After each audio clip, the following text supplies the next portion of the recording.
Praise the lord. దేవునికి మహిమ కలుగుగాక. అందరూ బాగున్నారా? ఈరోజు దేవుడు మనకిచ్చిన వాగ్దానము రండి కలిసి ధ్యానించుకుందాం.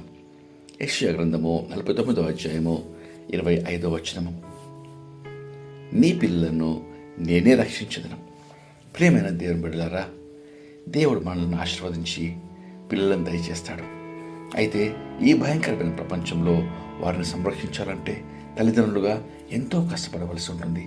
అయినప్పటికీ రోజువారీ ప్రమాదాల నుండి కొత్త జబ్బులు రాకుండా మన పిల్లలను, వారి ప్రాణములను కాపాడుట ఎంతో అసాధ్యము. ఇది మనం ఖచ్చితంగా ఒప్పుకొనవలసిందే, అవును కదా? ఇలాంటి పరిస్థితుల్లో మన ప్రేమ గల పరలోకపు తండ్రి ఎంతో గొప్ప వాగ్దానము చేస్తున్నాడు. ప్రియమైన నా బిడ్డ, ఇక నీ పిల్లలను గురించి నీవు దిగులు పడాల్సిన అవసరం లేదు.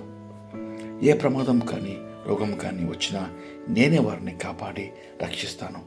ఆ భారము నా మీద వేయమని నీ పరలోకపు తండ్రి వాగ్దానం చేస్తున్నాడు.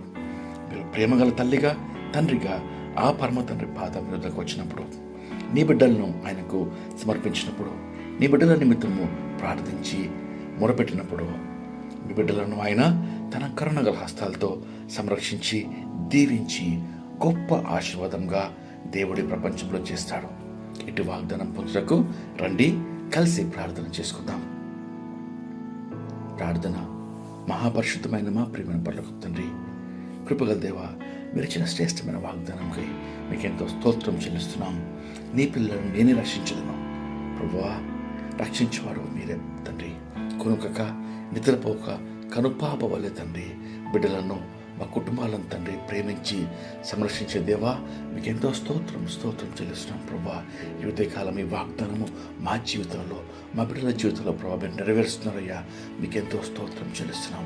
ప్రార్థనలో ఏకీవించిన ప్రతి ఒక్కరిని ప్రభా మీరు దీవించి సంరక్షించి, వారి బిడ్డలను, వారి సంతానాలను ప్రభా అధికంగా మీరు దీవించి సంరక్షించమని వేడుకొంచున్నాం. ప్రభువా, ఈ దినమంతటి కావలసిన కృప, కాపుదల, శక్తి, నడిపింపు నిబిడలకు మీరే దయచేయమని వేడుకొంచున్నాం. ప్రభువా, మీకు ఎంతో స్తోత్రం చెల్లిస్తూ మహిమ ఘనత ప్రభావాలు మీ నామానికి సమర్పిస్తూ యేసుక్రీస్తు నామంలో వేడుకొంచు ప్రార్థిస్తున్నాం పరమ తండ్రి. ఆమేన్. దేవుడు మిమ్మల్ని దీవించును గాక. ప్రేమతో సంఘ కాపరి ఎల్బెతెల్ సువార్త సంఘము, నియోకమ్మ కూడా, తుర్కెంజాల్, హైదరాబాద్.